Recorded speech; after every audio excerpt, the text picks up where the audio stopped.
Et j'ai pu lui dire, en tant que présidente de l'Assemblée nationale de la République française, mais aussi en tant que femme, en tant que juive, tout ce que je pensais et tout ce que j'avais à lui dire.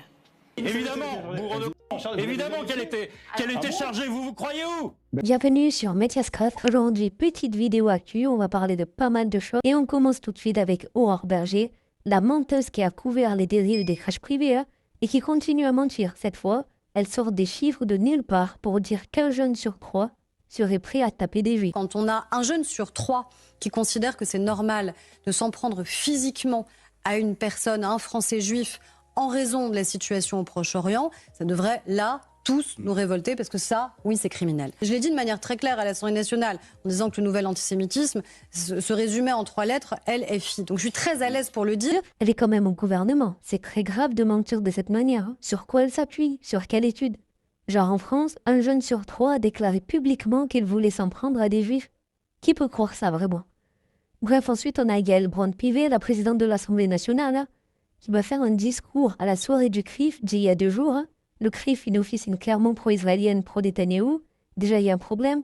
Ensuite, elle va faire comprendre qu'elle était dégoûtée de recevoir le président palestinien Mahmoud Abbas. Et en plus, elle va dire qu'elle lui a parlé et lui a répondu en tant que juive. Cette diplomatie, nous l'avons fait vivre ces dernières années en multipliant les déplacements, les échanges, le dialogue, à travers nos commissions des affaires étrangères et nos groupes d'amitié. Aujourd'hui même, à l'Assemblée nationale, où j'ai reçu M. Mahmoud Abbas, aux côtés d'une délégation transpartisane de députés.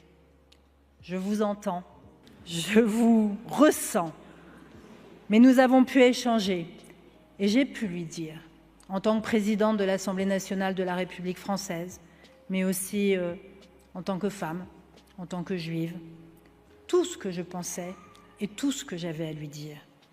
Il faut rappeler que Yael Braun-Pivet est payée par nos impôts pour représenter les Français dans leur globalité. Donc imaginez Macron faire le même discours et dire avoir parlé en tant que chrétien. Encore pire, imaginez un député, par exemple, dire qu'il a parlé en tant que musulman. Ça aurait fait la une de tous les journaux, mais là, ça passe. Et après, ils vont nous parler d'ancrisme islamiste en France, etc. Et remarquez bien que Yael Braun-Pivet ne dit jamais rien contre Israël. Même quand dans la Flotille de la Liberté, où il y avait des Français qui ont été tapés, braqués avec des armes, etc., elle n'a eu aucune réaction. Et même l'ensemble de nos dirigeants n'ont pas réagi. Voilà pourquoi les sionistes de I24 News peuvent se permettre d'en rire. Est-ce que c'était un coup de com' quand j'ai eu une mitraillette israélienne braquée sur le crâne, en sachant pas s'il allait tirer? Elle était chargée? Oui, évidemment, bourreau de évidemment qu'elle était chargée, vous croyez où? Mais non, quoi, là, on ne va pas vous entravez, Mais enfin, réveillez-vous! vous entravez Mais réveillez-vous! un Je me suis espace fait casser la gueule sur le quai d'Ashdod, national. imbécile! Ah, pourquoi? Je me suis fait casser la gueule sur le quai d'Ashdod. Vous êtes parti en tant par que un combattant officier de la Ben résistance. Gvir. On a été entassés dans une cage comme pour des animaux. Et toi, tu viens me dire, c'est un Évidemment, coup de comme com'. des agneaux, acteurs. Je ne crois pas, ok, je me casse, salut. Non, Thomas Guénolé. Je me casse. Thomas Guénolé, restez avec nous. Ce qui m'est arrivé. Non, Thomas Guénolé, restez avec nous. Je sais pas si je reviendrai sur les- Rachel, demandez à Thomas C'est juste Guénolé de dégueulasse. rester avec nous. C'est une insulte Mais non. aux grévistes de la faim, accessoirement. Mais non, C'est Thomas scandaleux. Guénolé, restez avec Je nous, me casse. Thomas.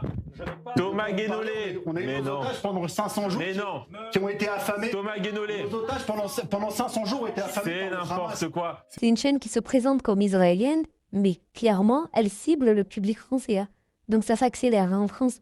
Enfin bref, c'est tout pour aujourd'hui. Merci de m'avoir entendu jusqu'au bout. Et à bientôt pour une prochaine vidéo. N'oubliez pas de vous abonner et de liker, de commenter. À bientôt. Ciao.